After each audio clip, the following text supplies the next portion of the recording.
Hey y'all, so it's Hazel. I haven't done videos in a while, but I'm gonna start updating and uploading more videos soon because recently I've been inspired.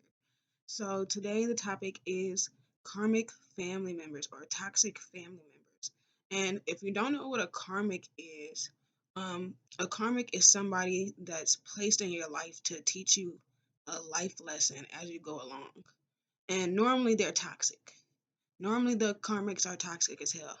And for some of us on our journeys and stuff, we chose to have toxic ass family members just so that we could learn our life lessons and things like that. So, like, for example, you might be in a family where you're quiet and everybody else is loud as hell. That's something that I have with my family. Like, I'm a very quiet person and chill and laid back, and the rest of my family is all like super dramatic, drama filled, loud, rude, and all types of other stuff. So, toxic family cycles um, are very hard to break out of sometimes because a lot of times we all carry the same traits down from generation to generation to generation, and it never really breaks. But that's where you get to the point of breaking the generational cycles within the family because those are traits and things that maybe you might want to change. So, like I said, like with my family, they're all loud, rude, they tend to be disrespectful, and things like that. And I chose a pathway of being more quiet, more respectable, a little bit nicer, more laid back and chill. But in that way, I'm kind of breaking a generational cycle of those toxic traits within the family.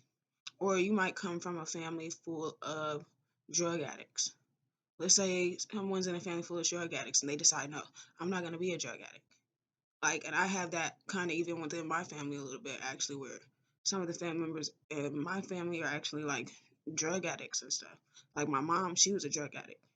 So one of the goals that I always had in life was stay away from drugs. Like, I recently actually just stopped smoking weed maybe 3 years ago. So, and I mean, weed's not a drug no more. It's legal.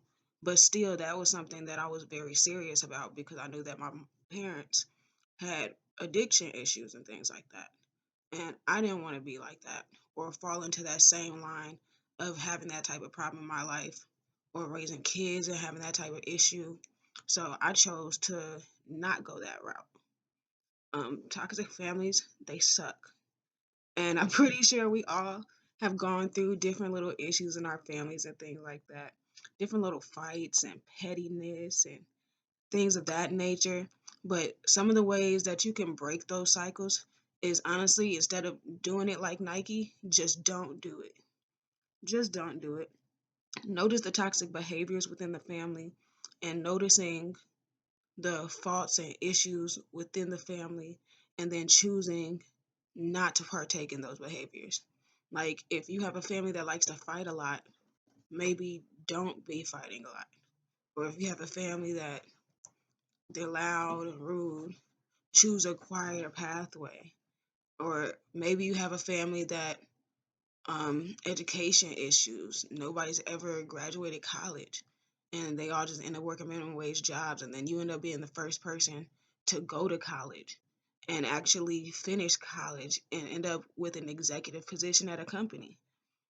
Those are some of the things that you think about when it comes to breaking those toxic family cycles and those karmic family cycles. And if you're in a karmic family, the life lessons are a little bit harder because those people are placed there specifically to teach you the lessons that you need. Not so much like a toxic family, but like a karmic family is normally there to teach you the life lessons you need. And so, a lot of times with karmic family members, sometimes they're people from past lives that you don't even get along with. And now God placed you all together in a family unit and it's forcing you to have to be around spirits and other people that you don't even like, but you're there for a purpose and you're there for a reason. And there's a certain lesson that you're meant to learn, or certain lessons that you have to learn to move forward in life and just to be a better person, get closer to God and be closer to the Holy Spirit and that type of thing. So I hope this video helped a little bit, and I'll be posting again soon.